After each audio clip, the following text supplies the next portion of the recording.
everybody, it's time to LOL. Listen out loud, that is. It's time for Anime Jam Session with DJ Ranma S, Mako-chan, and Ari Rockefeller. Hey everybody, welcome to Anime Jam Session, episode number 488. We are that podcast that talks about anime, games, conventions, the fandom, geek stuff, and everything in between. I'm DJ Ranma S. I'm Ari Rockefeller. And I'm Ichigo Gami. And Mako-chan is taking a short leave of absence. She should be back in about 2-3 weeks. As I explained before, when Wild Spice would join us from time to time, she decided to take some time off from streaming for a mental health break, so that's what she's doing as well. And one thing on the show, we do, as much as we love talking about cosplay, conventions, all that stuff, we do also talk about how it's important to take mental health breaks from various things in your life, because you want to be good physically, mentally, emotionally, as best as you possibly can. So when she gets back, we'll give her a round of applause and hugs all around, and maybe a frying pan to boot. Which she'll probably swing at us.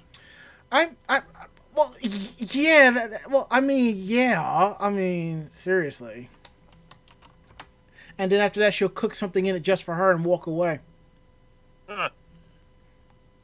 I mean, she's not wrong, you know. So, hey.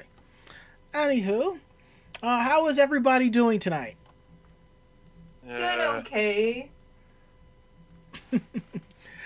VX8 says, Ichigo has learned throwing her voice. Yes, she has. This child is full of surprises. And magic. Gotta add in magic. Fair enough. Let's see. We are live tonight, week of March 9th, 2021, right here on Twitch TV. You can find us here every week, every Tuesday from 9:30 to 11 here at Twitch TV /Anime Jam Session. And also, we are proud to be part of the Voice of Geeks Network. You can find them at vognetwork.com, as well as Twitch TV /Vog Network. So come through, have a little fun, show them a little bit of love as well. So they kick things off on Sunday with the Bobby Blackwolf show, followed by Orange Lounge Radio. So definitely swing by, check them out, and show them some love. You can find more information about those shows, including ours, as well as others, at vognetwork.com. And don't forget, we also have a Discord. So come by and hang out with us in Discord at vognetwork.com/Discord. It's getting a little bit warmed up. I guess we're going to be opening up the pool, have a little bit of fun, and just see how it goes. So it's all good. It's quite unusual that it's in the mid-60s today. So, just enjoy it while you can. Let me tell you something. I woke up this morning like, why is it so hot in here? Why is my apartment so hot? I'm sweating. I'm like, am I sick? Wait, what the hell? And then I noticed that my heater was still running. Now, normally, I have a timer set for it to shut off 1 hour after, but sometimes I forget. So I shut it off, went to my computer, turned on the monitor, and I noticed the weather was like 69. I'm like, holy crap, I will say, when I went out today, I actually went out with my hoodie and my denim jacket, and it was nice for that, and my hat. As I was walking to the subway, when I got off the subway, I actually took my hat off and stuffed it in my pocket. It was that nice out. I was like, I'm bringing a hat just in case. And the funny thing... It's fall springtime for us. Yeah. I feel like it's going to be another blizzard. I mean, that's smart that you had your hat with you and you made sure you had it and you could take it off and put it back on, but it's definitely... That's when Katsucon had that blizzard that 1 year this time. 1 year? Since then... 1 year? There was more... Okay.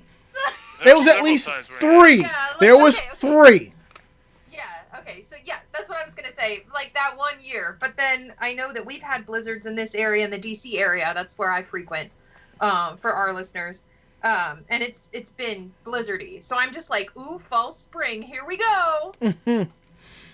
Well, yeah, I mean, look, Saturday is daylight savings time, so, it won't start getting dark till about 7 now, because, look, at 5 o'clock, it's like, the sun is, like, at peak hour, and it's like, it's so bright, if you look out your window, you see Jesus going, what's up,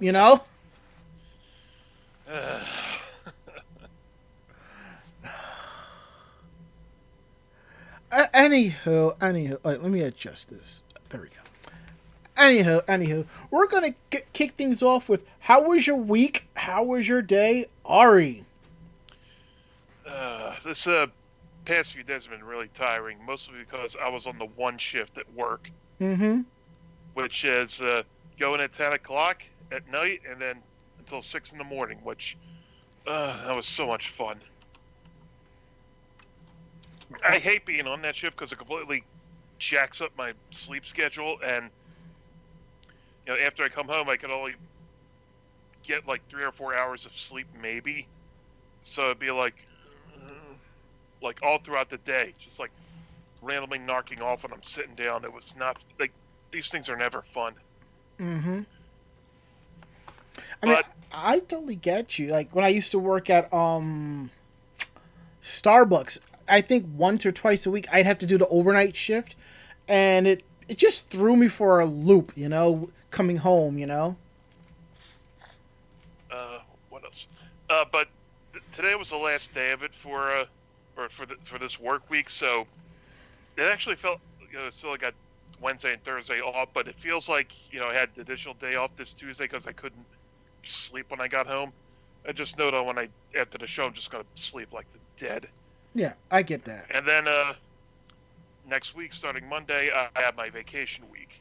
Yay! Awesome. Vacation! Well earned, Ari. Well earned. And I hope that the paycheck is, totally worth the sleep schedule being thrown out of a loop. You know me, as the insomniac.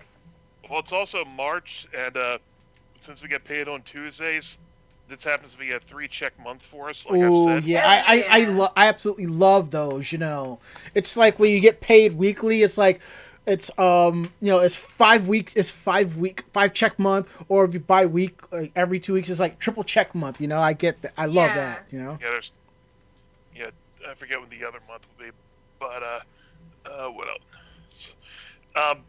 Yeah, this is like I picked my vacation weeks based on which conventions I was planning on going to, and since we're not going to KatsuCon, I'll pretty much be putzing around South Jersey. Maybe I'll hit up the boardwalk just to walk around a bit.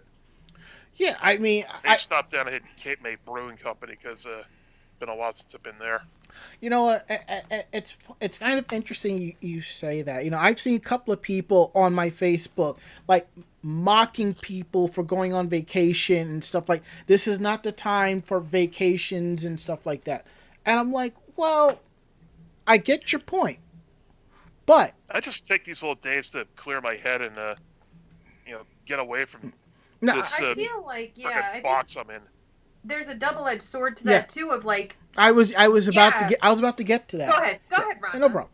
I mean, if you're gonna go on vacation, go on vacation.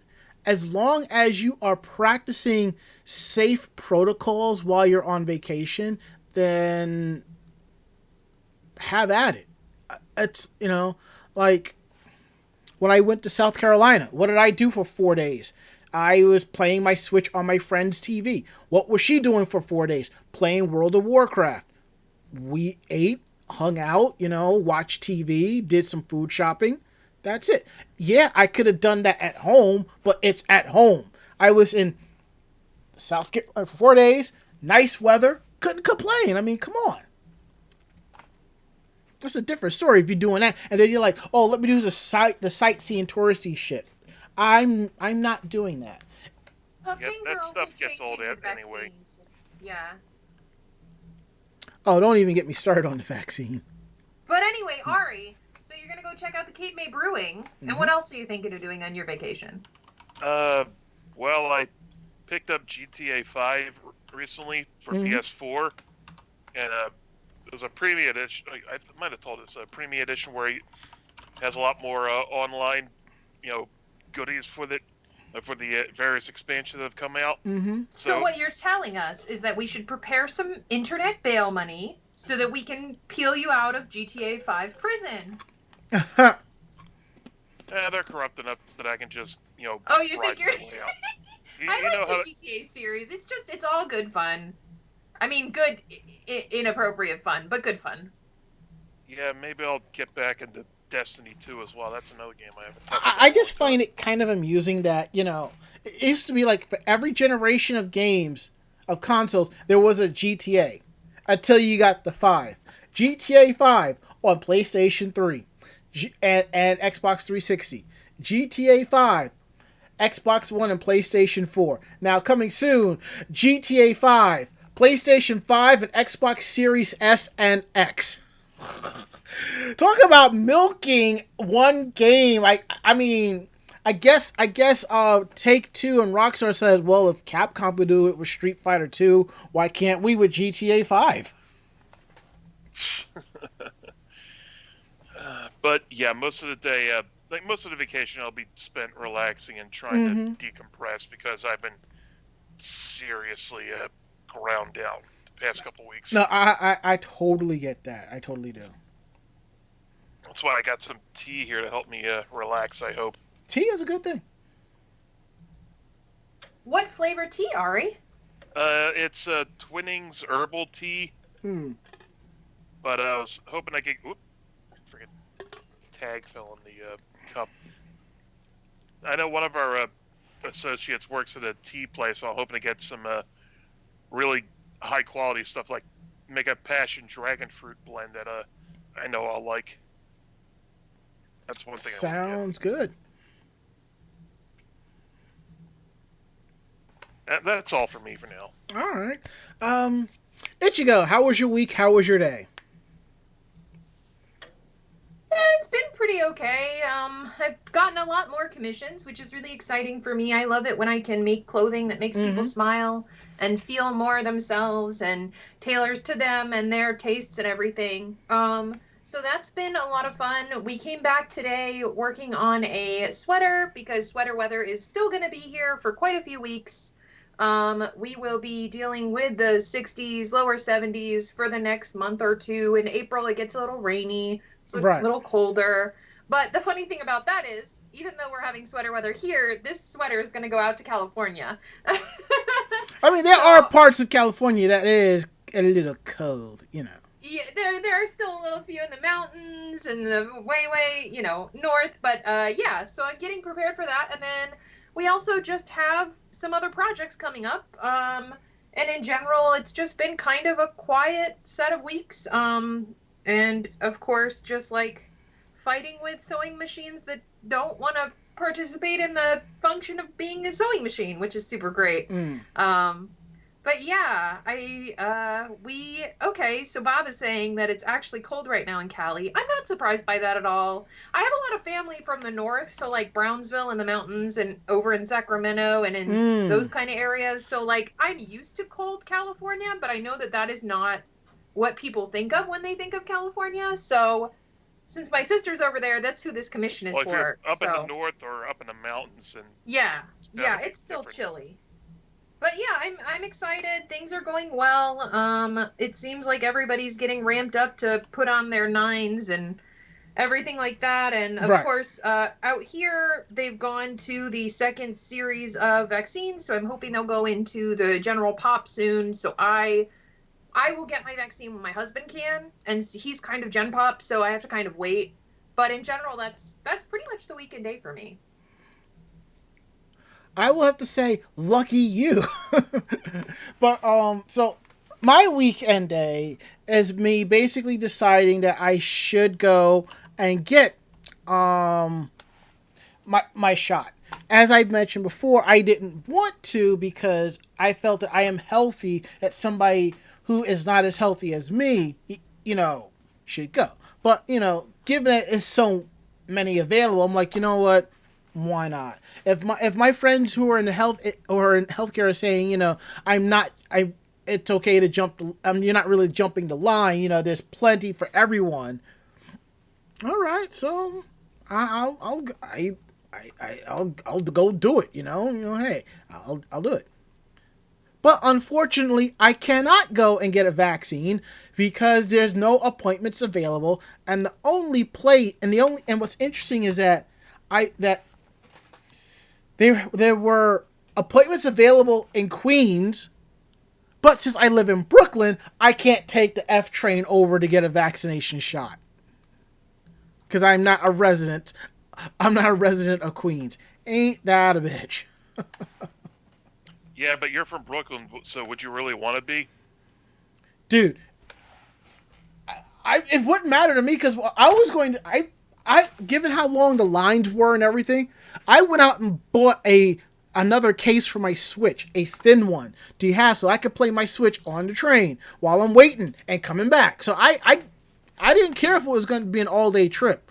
I was just saying that the intra-borough rivalries between New Yorkers is kind of heated.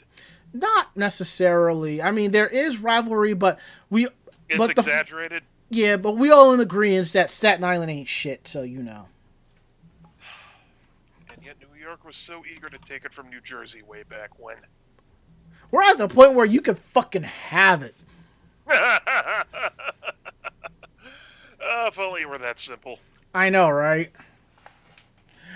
I've been, gaming a little bit more like I normally have. I don't know if I mentioned, but I finished Rent a Girlfriend, and I can say with the utmost confidence that I absolutely hate that anime with my entire fiber being. I hated it worse than Mad Lax. I mean,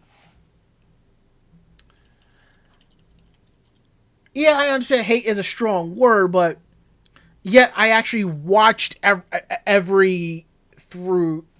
throughout this, but it was just I just absolutely hated it. I mean, Kazuya's a weakling. His ex-girlfriend Mammy is a bitch, and she caused all that shit to happen. And the girl next door is like, homegirl needs to understand there's more to life than just work. So it is what it is. So I'm probably going to be going through my list of anime titles, and seeing what else is on my list. I think I just started another one. Let me look at my list here, because I stumbled across it, and it's on Funimation, so I started watching it. Hensuki, and it's a little interesting. I mean, if you're into kink and BDSM, Hensuki is basically right up your alley. It doesn't make fun of it. It's part of it. It's not really outlandish, and the main guy is like, I can't believe this shit is actually happening. What the fuck, But it's actually a lot of newbies go through that. Yeah, but normally the main hero freaks out a lot more. He's just like, this guy's a lot more calm about things, like, so so that's actually pretty good. So I'm not really complaining about that, and that's only like 12 episodes. So, and to refer back to what Theo X75 said about USB charging. Well, a lot of the buses now have USB ports. There are some station stops that do have USB charging ports. I have not seen charging on the subway trains itself, but the commuter rail, that it's there. So the only issue that I have is that they're giving free Wi-Fi to people, and I'm just like, yeah. Everybody has friggin' 4G or freaking unlimited data. The 4G signal is a hell of a lot faster than the free Wi-Fi that they're handing out. Well, it's better there's than still nothing, people. I guess. Yeah, there are still people out there who need it. But I was gonna say, for chat interaction, you talking about all the anime you're binging on, I kind of want to know what our listeners are binging into. What kind of shows are you guys watching? What kind of shows are you watching to keep yourself from doom scrolling on the internet? What kind of shows are you getting into? What kind of nefarious stories? I recently have been into a few, and I'll tell you that on our Nerdy Times. Sounds good. Yeah, I want to hear from you guys in the chat. Yeah, we kind of refer back to that. So more the merrier. So I've been up to that, and that basically has been it. I've just been gaming a little bit more. I'm still playing through Sakura Wars, Final Fantasy Legend 2. I just picked up Blaster Master Zero again. I've beaten it for 3DS, so I'm going through it on the Switch. So, and I'm thinking of probably adding a fourth game into the mix and just playing through it, you know. But that basically has been it. Housekeeping notes. Don't forget, we will be part of ZenkaiCon's 2021 virtual convention.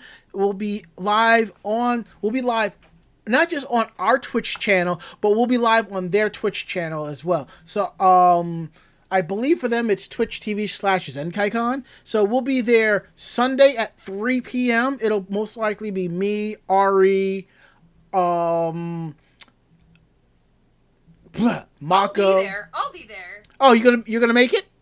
Yeah, I should be able to make it on Sunday. And then also, Wild Spice and I will both be doing panels for the convention as well. So you can definitely keep an eye on ZenkaiCon's channel. I know Wild Spice will be doing one on photography, especially convention and cosplay photography. And I'm going to be doing my panel on Resin 101. And we will, and for that whole weekend, most likely, we will be hosting their feed. So when you jump over to Anime Jam Session on Twitch, you'll be seeing ZenkaiCon. So show them a little bit of love. So. Oh, yeah, Fire Emblem Warriors. I hated that game. Oh! Yeah, so far, only like a little ways through, the game has reminded me how much I, A, love Fire Emblem, B, enjoyed to some extent the Dynasty Warriors games, and C, hate Camilla from Fire Emblem Fates. My issue... Now... Like I said, there's a reason why that's the only Muso game that's retailing for $30 right now, because they're trying to get rid of them. The gameplay is fine. My issue is just the interaction and the scenes between each battle. It's a little bit unnecessary. I will say this about the fight sequences. It's a little bit too grindy for a Muso game.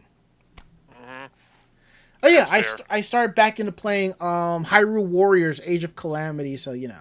Anywho, well that's it for our housekeeping geek roundtable. This is a part of the show where we talk about the geeky stuff we've been up to during the week and sharing off cool geeky stuff we have. So, what do you have for us for geek roundtable, Ari?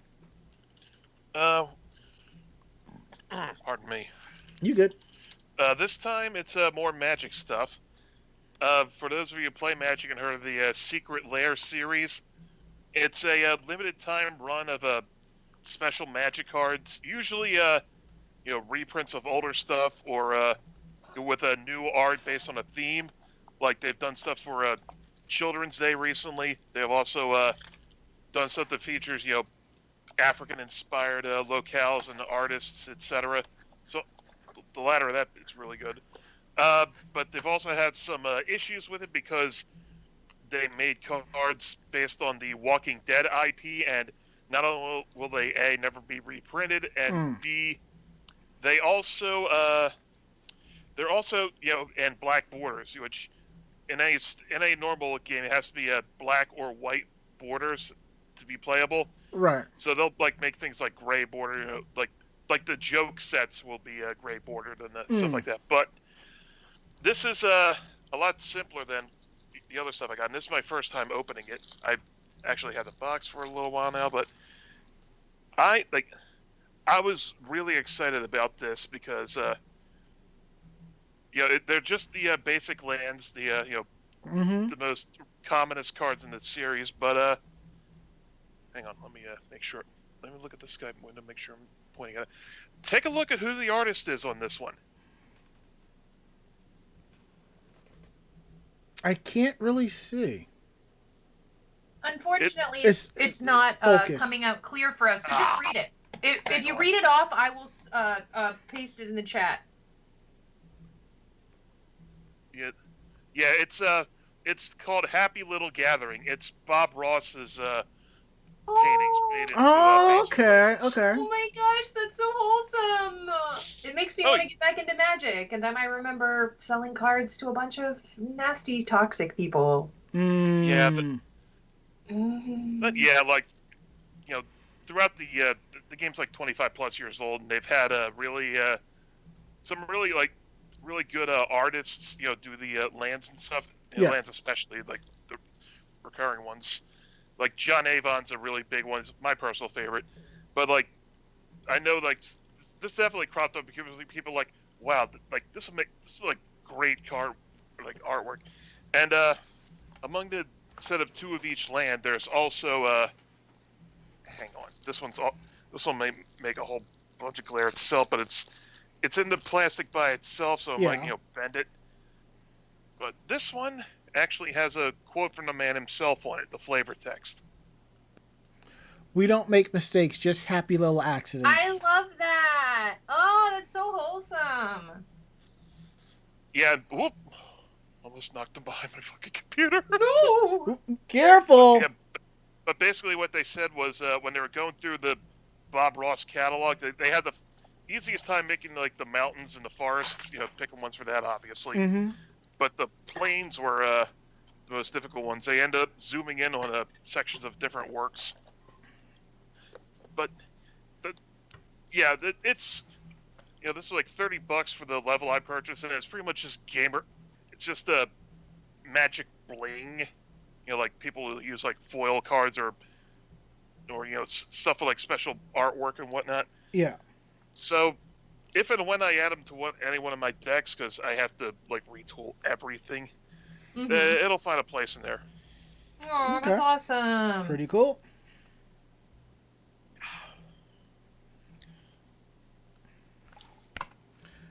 All right, that's all for me for now. Awesome. Ichigo, what do you have for Geek Around the Table?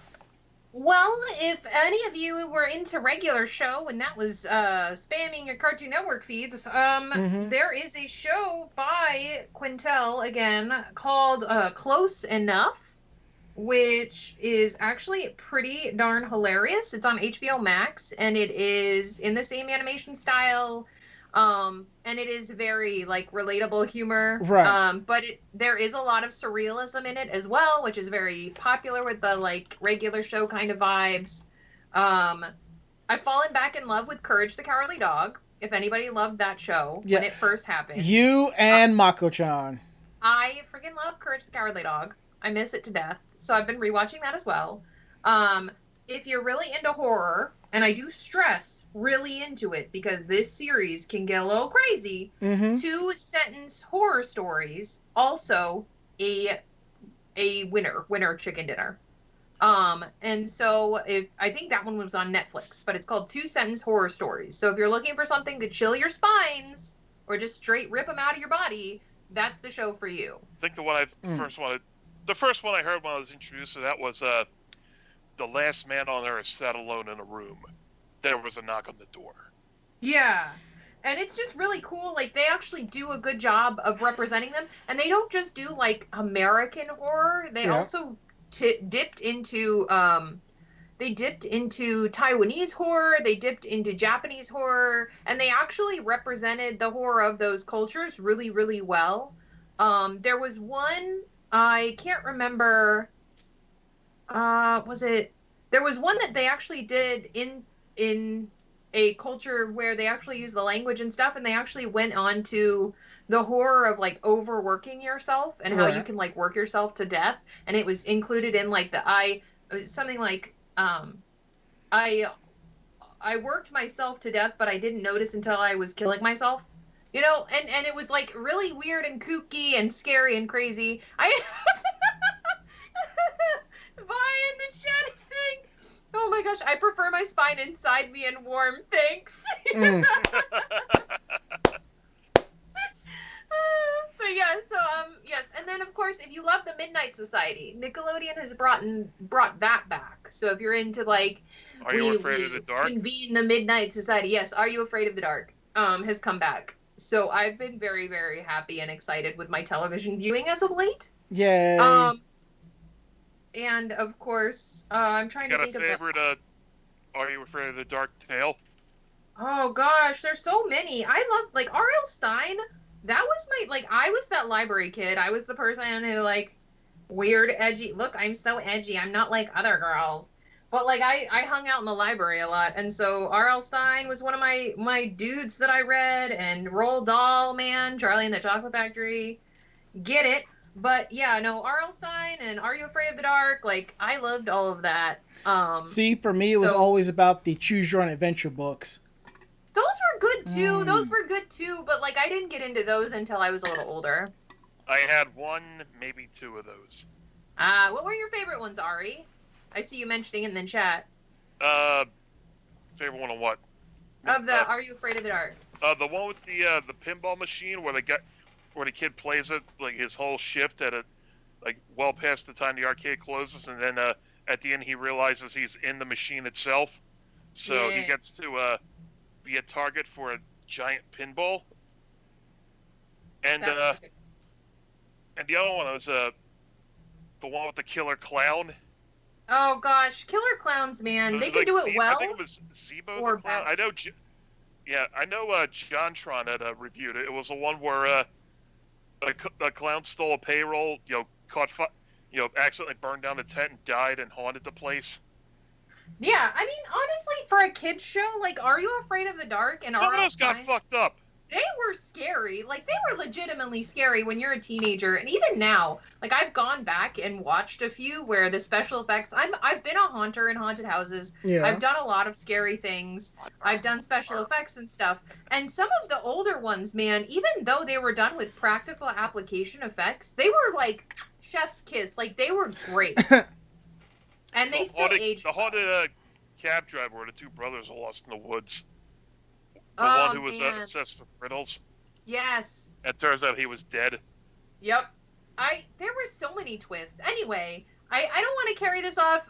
We could do a horror podcast in the future if you guys are looking for that in chat. But definitely share any and all series that you have binged, been really into, or anything like that. I am always looking for new series to get into. We also, my husband and I will do animes on Monday, and I believe we were watching In Like a Lion.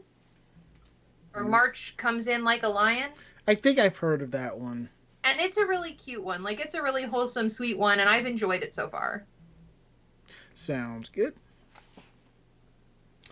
All right, so I've already talked a bulk about what I've been doing during my weekend day, but so I will be showing off a couple of things that I have purchased. Like, last week I showed off the retro controller that I bought for gaming. For playing some classic games. I ended up sending it back, and I got the official 8-bit Super Famicom style controller. And the main love that. Yeah. Love that. Yeah. And the main reason was for the Super Famicom colors. I mean, when I found out that's how the controllers were in Japan, I'm like, well, why couldn't we gotten those? Now, it's about the same thick. It's a little bit thicker than a Super Famicom, Super Nintendo controller. But the main thing was the control pad. It's a lot more tighter than the other one. So that's what I really enjoyed. I enjoy more than anything else with this. And I've actually played a couple of Switch games with it. And it's not bad. Like, I've played Mario Kart with this. So it's not so bad. I've actually tried playing Splatoon with it. Yeah, no, I'm not doing that again. But, I think I could get away with playing Blaster Master Zero with it, but I haven't tried. But the main reason why I got that is more for playing a lot of the classic games on the Switch Online service, and a lot of like the revamped like the collection games like the Legend of Mana, Final Fantasy Legend Collection, stuff like that. Also Collection of Mana, that type of stuff. But what's great is that this controller also works on Windows, Mac, and Android. So you just push start and the appropriate button for whatever mode you want to put it in, and you're all set. So I like that. It's pretty cool. So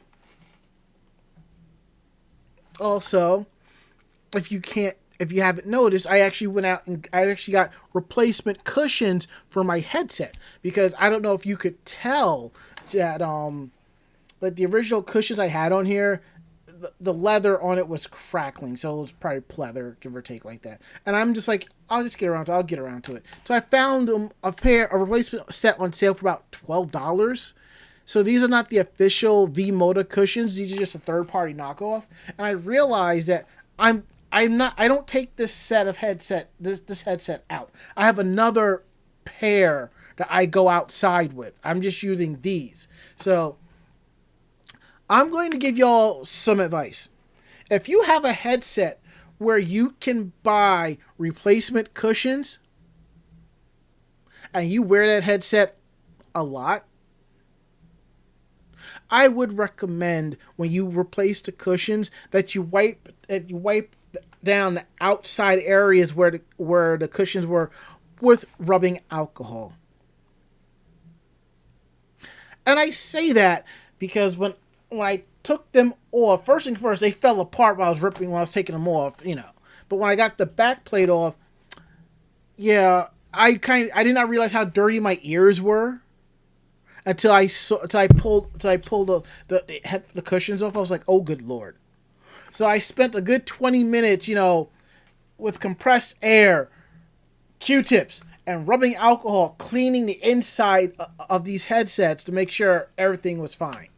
And I have a feeling I'm probably going to be doing that with my other headset because I started to notice that the cushions are starting to crack a little. So I will be buying replacements for those next month. So because that headset, I basically wear that like on average of once a week, give or take. Anywho, enough about that. We're going to get into, I guess it's going to become our new segment, Con Cancellations. Basically, we're just going to tell you what cons that have canceled, postponed, and what their alternative plans are going to be. So, first up is Project Acon, or just now Acon. They have been postponed to 2022. They have not revealed the 2022 dates or the location. What you can do for right now, you can transfer your registration to the 2022 event, or you can get a refund, which is available until April 4th. Let's see, what else do we have here? Anime Expo has canceled, but we will be seeing the return of AX Light. So it will be happening basically over, I believe now during 4th of July weekend, which is July 2nd to the 5th. It will be a virtual event just like last year. Just stick around to AX's website for more information in regards to that. Let's see, last one here. And Comic Cat 99 was postponed due to the extended state of emergency going on in Japan right now. So it was supposed to happen during Golden Week, but it's not happening right now. Right now they don't have any future plans of what's going to go on, so basically has been canceled. So hopefully they can find a future date to have this event, because Comic Cat is more like a giant dealer's room per se. You're just going and you're going to buy a lot of doujinshis and so forth, so. But no, there are cosplayers there too, but it's more for buying books and so forth. So. Okay. Moving right along. Ari, what's going on with live action Hellsing? Yeah, let me bring it up here. No problem. Here we go. Hollywood industry portal Deadline reports that the screenwriter for the John Wick franchise, Derek Kolstad, will be working under Amazon Studios' help to develop a live-action feature film adaptation of Hellsing. Hellsing was published by Shonen Gahosha in the Gun King Hours manga anthology magazine from May 1997 to September 2008. With Dark Horse publishing the series in England from 2003 to 2010, and describes the series as such. With supernatural horrors haunting the streets and preying upon humanity, a shadowy Hellsing organization fights back against Hell's minions. Their secret weapon, the vampire Lord Alucard, whose terrifying powers are needed more than ever as an army of the undead marches on London, beneath the banner of the swastika. I think I need to rewatch Hellsing Abridged. Oh yeah, it's a lot of fun. Yes, it is. And I know when I had shared this, a few people were kind of hesitant about this. And I'm like, look, I get it. Not every live action anime that goes live action is good. And I get that. But you got the screenwriter for the John Wick franchise doing this. This is going to be good. I have faith in this. Cautious optimism is the best way to put it, I think. Basically. Yeah, I agree. Cautious optimism.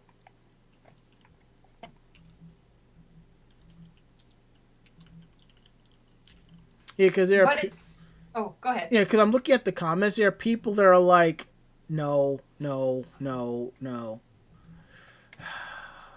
I think it's because we're all going through a lot of stuff right now, so that kind of media is one of those things where it can go very, very wrong very quickly. But I feel like since it's so fantastical, it will probably be okay. But, you know, considering that they're doing a lot of live action movements, even with like Demon Slayer and, you know, what was it? See, but the thing is, Demon Slayer, that's going to, I believe that's a Japanese adaptation.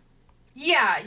Remember, when the Japanese do a live action film, there's a lot more faith put into it, except for the Attack on Titan film, and there was some pushback with Full Metal Alchemist. On the American side, it's like, yeah, we're kind of effed, you know. But I know. Yeah. I'm really hoping for the Cowboy Bebop one to be really good because they've started filming again, and I'm just like super in. Like I'm anticipating. Look. I think that's going to be good. I have faith in that one. So all we can do is hope for the best. But I wanted to make the comment. Live action seems to be the direction that a lot of these shows are going. Mm-hmm. So it's pretty crazy how quickly they're going from like a reintroduction of the series, because I know Hellsing was just redone a few years back, right? Yeah, I think that was Hellsing Ultimate. I think. Yeah. I mean, that was the name of it, but I don't know if it was a retelling. Because I don't follow Hellsing at all. If you said Full Metal Alchemist, I'm like, yeah, FMA Brotherhood, you know. Sailor Moon, yeah, Sailor Moon Crystal, Sailor Moon Eternal, yeah, I know that one. Hunter x Hunter, yeah, there was a new Hunter x Hunter anime, yeah, I know, you know. Yeah, but so it's, you know, if you're not into gore, I guess we'll move on to something a little more wholesome. Wait, before we move on, Sia Tabiri said something good. A good live action Perfect Blue. Perfect Blue or Big O. Ooh. No. He had me at Perfect Blue. He had me at Perfect Blue. Would be great. I think that would translate really well, because that would be one hell of a mind fuck. Yeah, it would. It would be crazy. It would be very much a mental thriller. And it would have to be done by Blumhouse Studios. Oh my gosh. Please. Well, moving on from Blumhouse to something that is definitely not horror. Hello Kitty is also going to Hollywood with a live-action/animated hybrid movie. Oh boy, because those have worked out so well lately. I don't know. I mean, the first Garfield film was pretty good, you know. Have you seen the reviews for Tom and Jerry? Not yet, but I still plan on watching it. I don't care. I grew up on Tom and Jerry. I saw the last film. Rest in peace, the voice actress for Jerry. But I'm watching this new one. I think it's going to be good. Worldwide kawaii phenomenon, Hello Kitty is officially off to Hollywood with a live-action animation hybrid movie. Produced by Flynn Picture Company and New Line Cinema, the yet untitled movie will also mark Hello Kitty's big screen debut. U.S. animation specialist Jennifer Coyle and Leo Matsuda will co-direct in their studio film directing debut, as well as Coyle, who has previously contributed to HBO Max's Harley Quinn and hit series Bob's Burgers. Matsuda's debut short Inner Workings, if I can speak English correctly, was shortlisted for an Academy Award in 2017. And you can definitely check out their old works and see what you can expect. I'm excited for it. I highly doubt that it is going to be a bad show, considering it's going to have both. And Hello Kitty already has a very large following, as well as Sanrio. I mean, they're one of those brands that locks it down. If it is not up to their, if it is not up to their snuff, as it were, Sanrio's not going to let it air. And considering Hello Kitty already has a beloved TV franchise cartoon that they have a ton of stuff to work off of, I can't see this going badly for them. Like, I can't see it being a bad live action compared to its counterparts of, like, Tom and Jerry here in the States. Well, I mean, look, I know a lot of people gave the Smurfs flack, but it was good. I thought it was good. I've seen both films, and both films did amazingly well.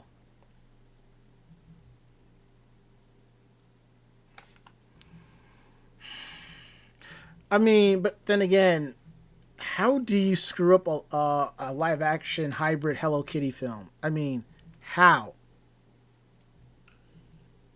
Let's not ponder that, because somebody might be listening and think, that's a good idea. Taking that shit at face value.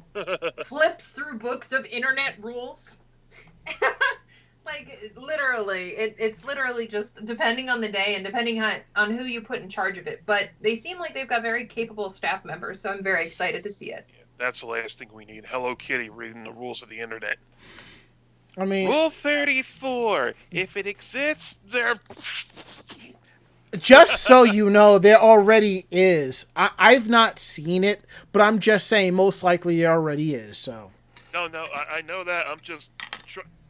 don't want Hello Kitty to stumble upon that herself, because just imagine someone just diving in to make the save and yank the book out of her hand, you know what I mean? True. Or people in our chat here at twitch.tv/anime jam session spilling all of the hot tea. I mean, they could have costumes designed by the finalists of season 7 of RuPaul's Drag Race. And yes, there was a Hello Kitty design challenge in Drag Race Season 7. Oh, good Lord.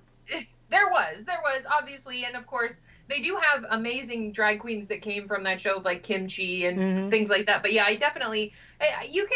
there are many ways that they could screw this up, but I highly doubt that they will. So I'm excited to see them do it well. I hope that they do it justice.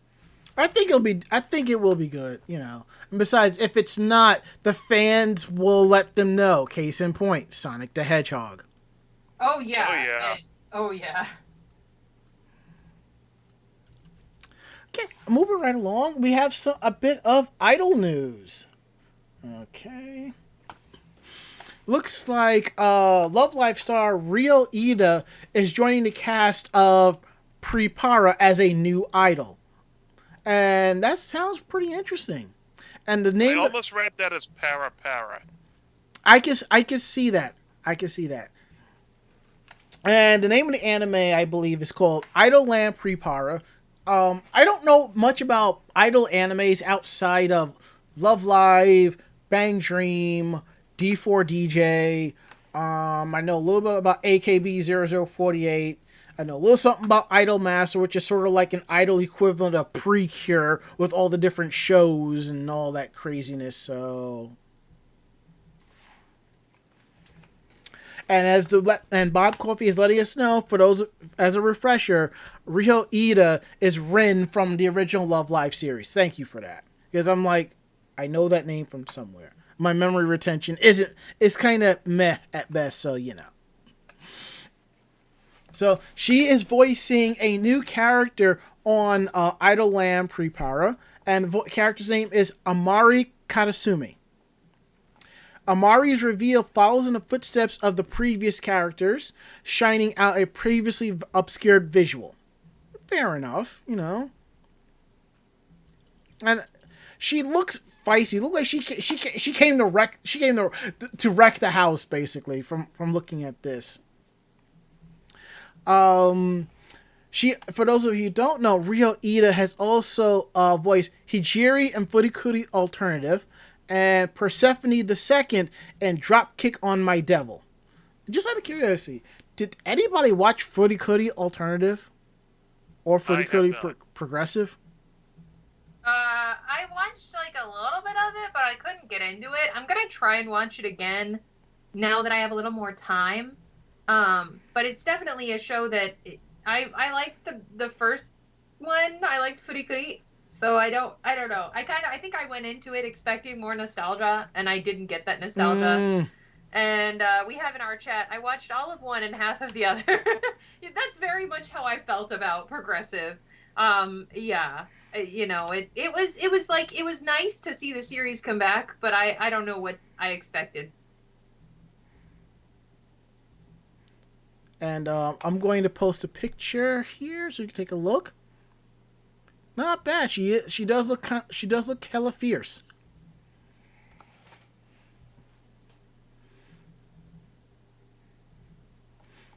I may have to check this out when it airs. Okay, moving right along. Okay. Let's see who has this one. Ari, what is going on with The Devil is a Part-Timer? I know you were really happy about this.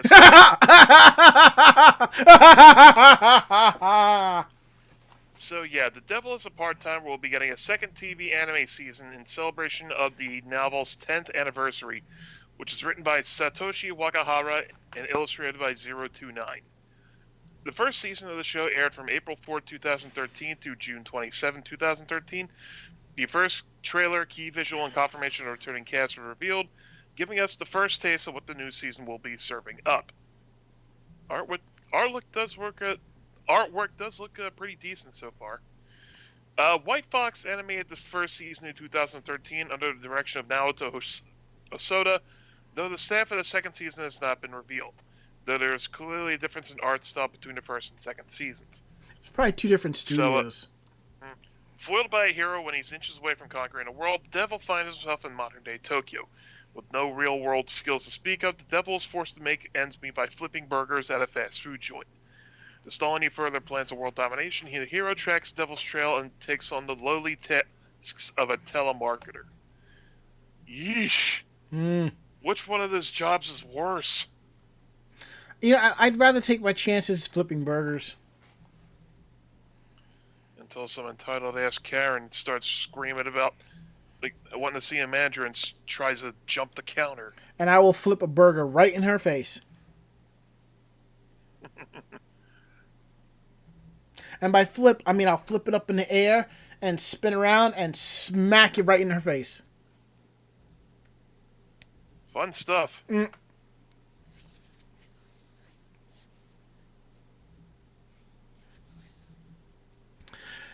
Meanwhile, Patty and Stocking fans are like, are we a joke to you? If that's an anime that's well deserving of a second season. But from my understanding, Gainax is holding on to the rights and they are not doing anything about it. And they won't sell it off to, they won't sell to Trigger. So, if I'm not mistaken, Trigger was a part of Gainax and that group was the ones responsible for Penny and Stocking. So, those bastards. Anywho, moving right along, you know. Ichigo, how about a Happy Meal? I was going to say, going back to our part-time jobs we have here at McDougal's. You mean McDowell's? McDowell's, that's right. Demon Slayer and Pretty Cure anime. Same. I just watched it. It was okay. That's why everyone said it was okay. It was all right, you know. It was okay. But so Demon Slayer and Pretty Cure are having anime-themed Happy Meals arrive at McDougal's. No, I'm kidding. At McDonald's Japan. These super limited time released slay all of the competition. Do with that what you will.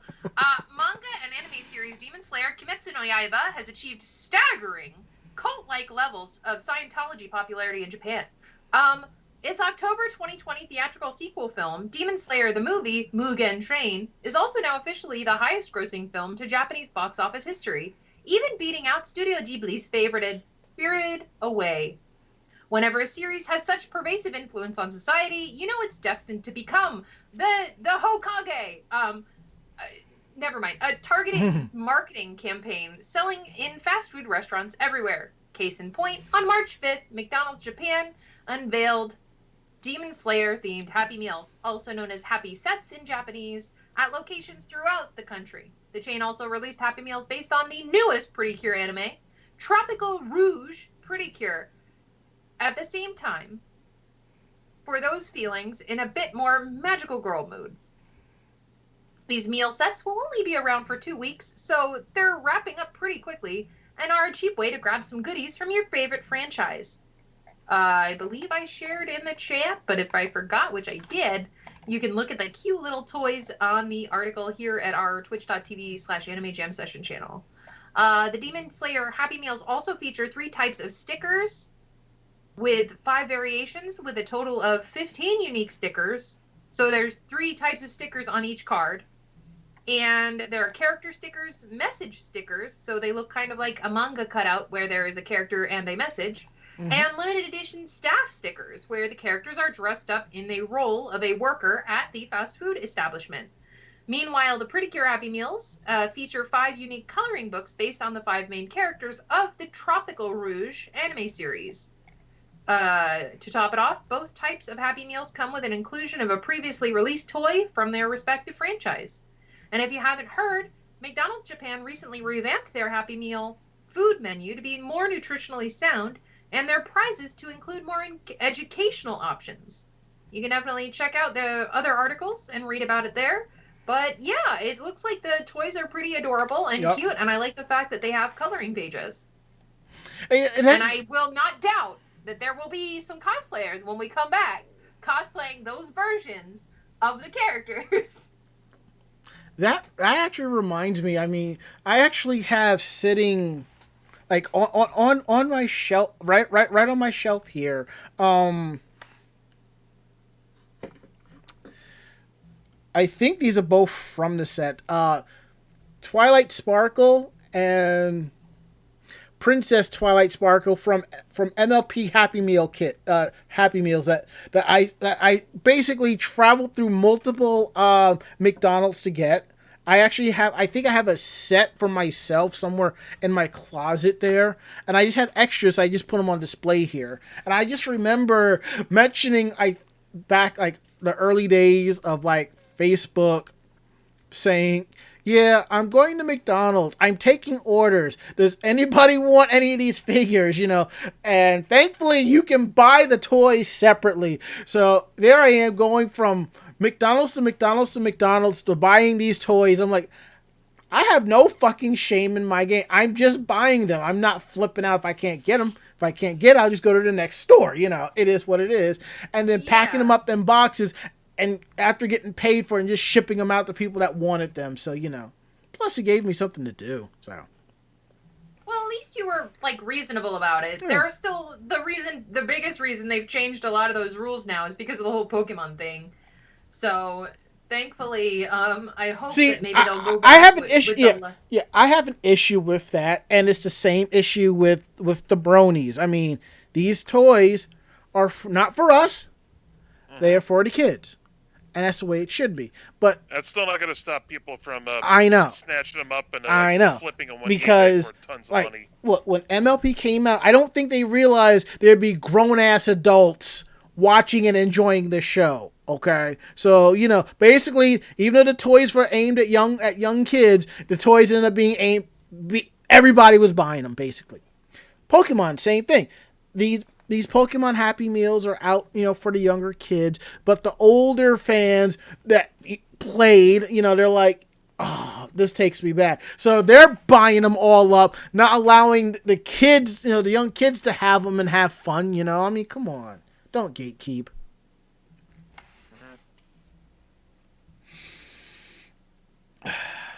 And I think that's it. Yeah. Now we're gonna get into the part of the show that y'all really enjoy. Meanwhile, in Japan. I'll take the third one. Mm-hmm. Guess I'm taking the first one. Oh, good, because I kind of wanted to take the second one, so... And oh boy, it's our favorite topic.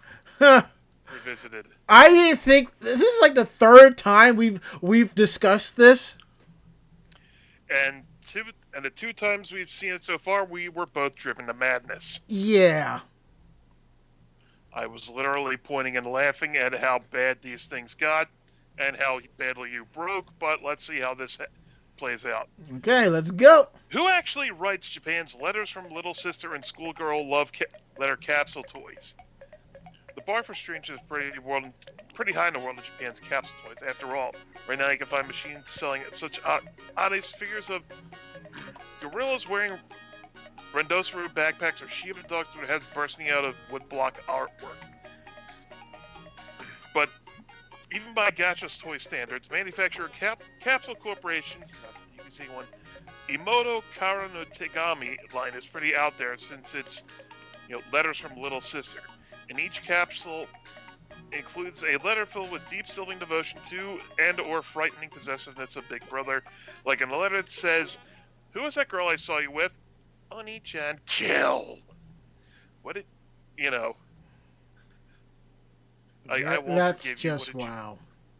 Yeah. The letters come in pieces of folded paper nestled inside the capsule, so while some are printed with a handwritten front, others are actually written by hand. But who's actually putting the pen to paper? The question was put to Capsule Corporation CEO Hideaki Eto by magazine Nikon Spa, and at the risk of shattering the illusion, he revealed the letters are not in fact written by teenage girls. They're generally written by women in their 20s, 30s, or 40s. Most of the time, it's 1 or 2 women writing expressive, brightly colored characters, but when things get busy, they bring in 5 or 6 part-times to help with the extra workload. In addition to the letter from a Little Sipper, Capsule Core has a second line of handwritten letter capsule toys called Letters from Kiki, which contain love letters from a schoolgirl. These, the handwriting is done by maids who work at a maid cafe the company manages. But while I answer the question of who's writing the letters in a physical sense, it's someone else who's writing them in the sense of thinking up the words that go into the letters in the first place. So Edo also revealed the identity of the person composing the letters from Kiki, and it turns out it's Edo himself. I don't want to compose them. I get really fired up writing love letters in the middle of the... You're not helping your case, dude! I got nothing. Yeah, I don't... Yeah, I haven't bad enough visions of hearing Oni-chan, kill. What?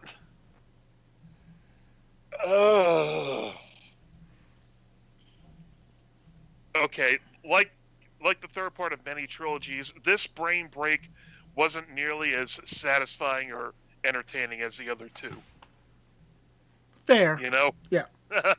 I feel like it also didn't come with me emulating the voices, so that probably helped a lot. Yeah, it kind of did. I was going to say, I don't do deep voices well.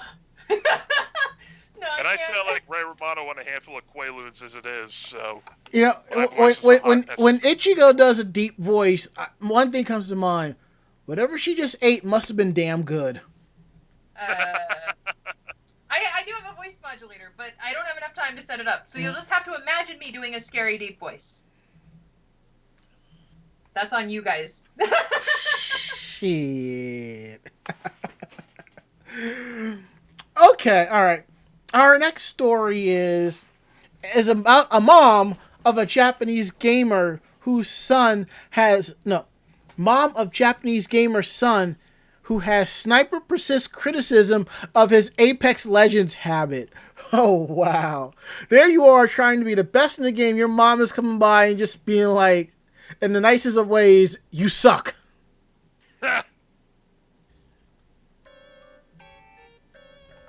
So basically, video games are just more than the mainstream now, more than they've ever been.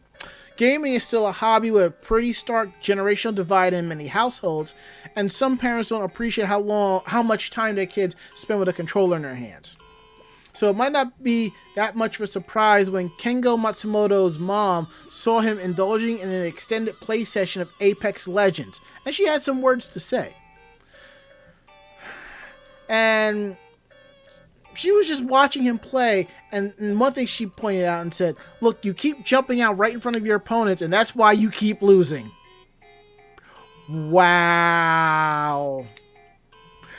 She felt that basically she couldn't sit there and stay quiet and realizing her son wasn't properly applying himself to play this game. She didn't say, quit wasting your time playing video games and clean your room, or I wish you were as enthusiastic about studying as you were about playing games, or oh boy, that old chestnut. Yep, or how can you stay inside on such a beautiful day? Mama Matsumoto is okay with all of this. Straight away. Say what? Said I wouldn't get that last one. I would just get yeeted out of the house straight away. Thunk. Honestly, I think this is actually a really healthy parent relationship in Japanese culture, which is weird and saying stuff, because it looks like she's actually quite supportive, and she's just trying to talk to him on his level. Is that but weird? She's still backseat gaming. No, she's backseat gaming, but at the same time, like, yeah, but here's the thing: trying to become a professional gamer.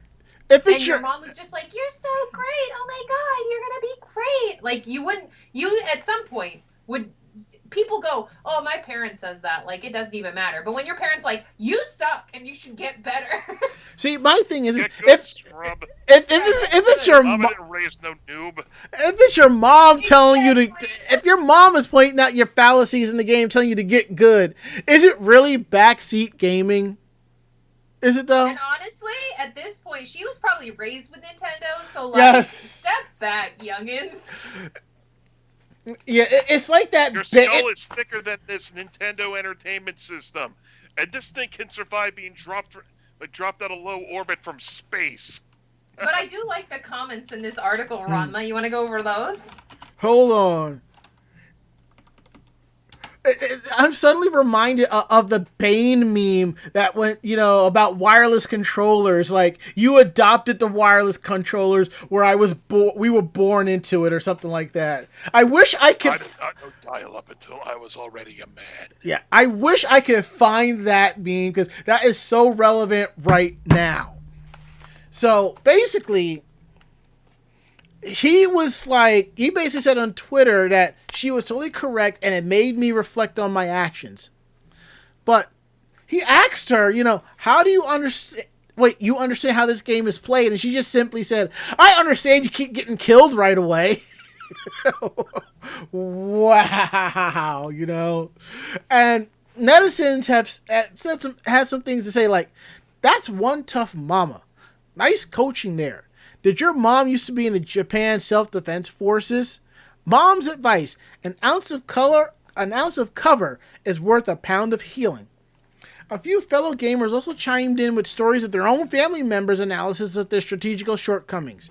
One person goes, every time I play, my mom says, see, they get you when you're reloading. Or, back when I was playing Dark Souls, my wife would get so pissed for say, for crying out loud, you gotta back up more if you don't want to get shanked while you're drinking from the Itz's flask.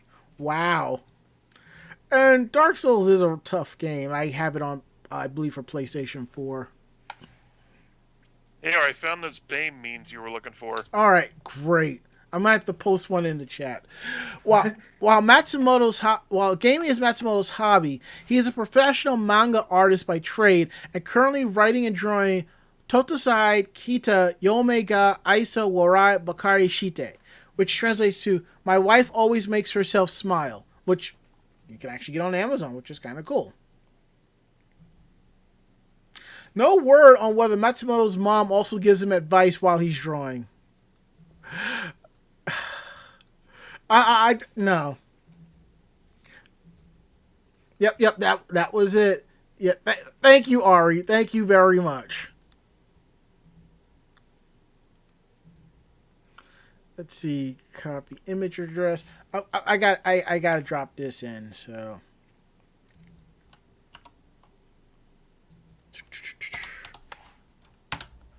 And there it is.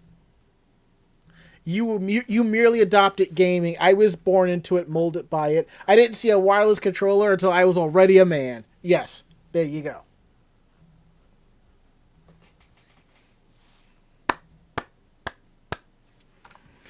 All right, and now to wrap things up with these interesting stories is Ichigo.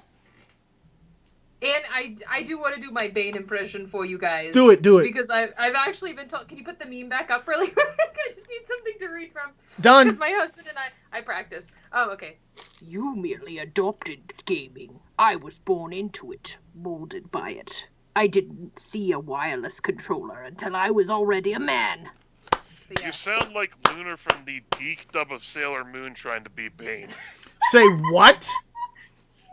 I know. She sounds like Luna from the Deke Sailor Moon too. Well, you have to admit, Ichigo and Luna both have the same level of patience as patience, so it's kind of understandable. That's true though. That's the tea. All right. I mean, side note, I could just picture this. I can picture Ichigo as Luna. See, and she's watching Sailor Moon screw up again. And I can see Ichigo go over, grab Sailor Moon by the collar, and be like, "Come here, you!" I am tired of your moon shit. Okay. Real tired of your shit, Minako. You're real tired of your shit, Usagi.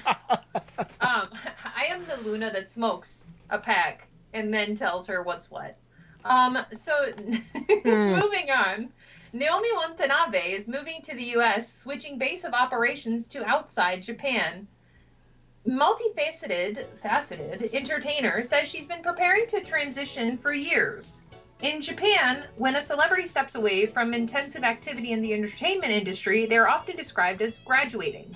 This is why you see a lot of idols, a lot of entertainers and groups, and everything like that. It's described as graduating and not retiring. So it came as a surprise for fans on Monday when Naomi Watanabe, one of Japan's most popular entertainers, announced that she'll be graduating from regular Japanese TV work at the end of this month. However, Watanabe isn't fleeing from the spotlight, but rather crossing the ocean, as she'll be moving to the US and switching her focus to the American English international media sphere, which is always a telltale way that entertainers in many countries look to see if they've made it. When you've made it in America, you've basically made it all over the world. She also stated on social media, I wanted to let you all know that I will be based out of the U.S. starting April. I have been working overseas before now too, but have been preparing even more these past 2 years in Japan and U.S. to work overseas. I have now thankfully tied a partnership with the agents in the U.S., ICM and IMG, and now can officially start my entertainment activities. Of course, I understand that I have to go grab the chances on my own, though, so I'll be working really hard. It will be brand new challenges, but here I go. Watanabe broke the news bilingually in Japanese and English through her Instagram account, and she was very excited about it. She obviously has not signed with only one, but two talent agencies, ICM and IMG, and one is based in Los Angeles, which operates in the movie, TV, music, and news media sector, and the New York modeling agency, IMG Models, suggesting that she intends to continue her multifaceted career that spans comedy, acting, music, and fashion. If any of you don't know, Naomi Watanabe is also a very popular plus-size model in Japanese fashion, and even has her own collection of plus-size fashion called, oh gosh, what is it called? I'll have to look it up for you guys, but she's an amazing person and very, very talented. One day prior to her Instagram announcement, Watanabe appeared on the Japanese variety program Hayashi Sensei no Hatsumi Magaku. Sorry, it was a very large word that I was not expecting. Where she talked about her international ambitions, with the 33-year-old saying she wants to play the lead role in an American comedy movie by the time she's 40. She was also in New York for work last October. She's been spending time studying abroad since 2014 and hasn't said what part of the States she'll be making her home, although she has been the owner of a home in New York since 2019. Previously, she's been considering to split her time between Japan and the U.S., but the coronavirus situation makes it hard to travel frequently internationally because it's a health risk and logistics nightmare. And so with her representational contracts with ICM and IMG, the timing was right to pounce across the Pacific. And she says she still hopes to be able to make work and time for the occasional Japanese project, because she wants to, quote, she says, "I'm going to go study to become a super entertainer that you guys can have a lot of fun watching. As many fans will surely have eyes on her no matter where in the world she is." And I think that she is an amazing entertainer. I think she's a wonderful comedian, and she can only go up. And I think that it's going to be an amazing way to watch her rise. Mm-hmm. She was one person we covered, if you guys remember, being the Japanese Beyonce. If you guys remember that, that's basically kind of what she went viral for. And her plus size collection is called Panyus. Panyus. Yeah, it's a play on it's a play on the Japanese word chubby. So yes, so it's really cute. I think she's a great representation of plus size in the media, as well as just as a person in general. I think she's a great person to look at. So I definitely think you guys should check her out and watch her stuff and see how well she does.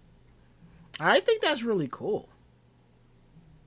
And don't forget, she's also a voice in the Sailor Moon Eternals movie, you know?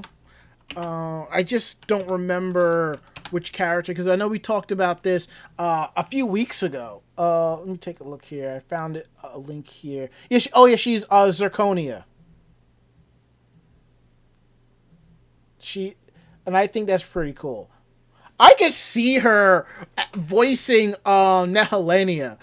I camp for that one, so.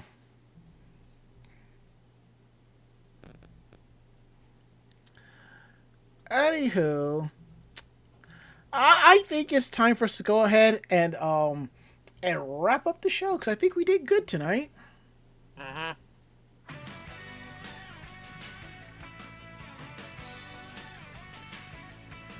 Come on.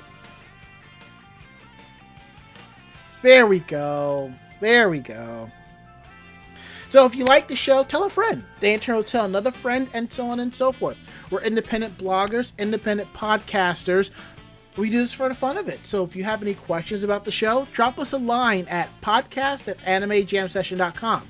Again, that is podcast@animejamsession.com. We're here to believe you. And don't forget to check out our website at animejamsession.com, where you'll find our weekly podcast, cosplayer tips and trips, cosplayer interviews, anime reviews, convention reports, editorials, Facebook photos, the whole 9 yards at animejamsession.com. And don't forget, if you like the show, you can follow us on any podcasting-based application like Apple Podcasts, Stitcher, TuneIn Radio, Google Podcasts, Spotify, iHeartRadio, Anchor FM. Just search Anime Jam Session. Over 480-something episodes. Take a listen. I think you'll enjoy them. And don't forget to follow us on social media. YouTube, Twitter, and Facebook. Just search Anime Jam Session and we'll come right up. Follow us on Facebook for updates of when we're going live and photos. Twitter for when we're going live and articles. And YouTube for our convention coverage. And don't forget, we have virtual tip jars down below. Through Streamlabs, Ko-Fi, and bits. Just throw some bits. We appreciate that. And subscriptions. We appreciate all of that. Everything that comes into the show, we invest back into the hardware so we can keep the show going for us and the rest of the hosts, as well as conventions as well. So we're going to go around the room for last words. Last words, Ari. I can't wait to actually get to bed and get a good night's sleep for once. Gotcha. Last words, Ichigo. I'm gonna try and also go to sleep at a normal human time so I can be a magical girl tomorrow. I have to. My last words is, I'm gonna have to get on that board with going to bed early, because I've been going to bed at 5 a.m. because I've been gaming. I've been doing 4 a.m. so I'm getting better. That, and I forgot to hit the record button for audition, but it's okay. Since I'm recording this show to upload to our YouTube page, I'll just rip the audio and go off of that. So, there's always a backup plan one way or another. So that is it. End of list. Is it actually? Yeah. That's it. So we're getting out of here. So I'm Ranma. I'm Ari. And I'm Ichigo Gami. Great fight, great night. See you next week. Good night, everybody. Johnny. Say good night, Ichigo. Good night, Ichigo. Perfect. We're out of here. See you all next week.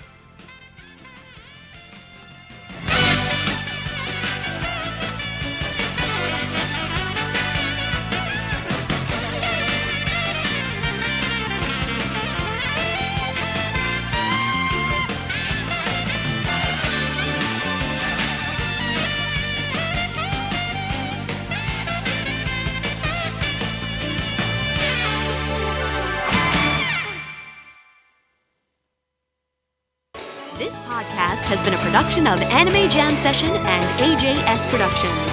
No fanboys and fangirls were hurt, maimed, shot, electrocuted, or pistol whipped in this episode. For now.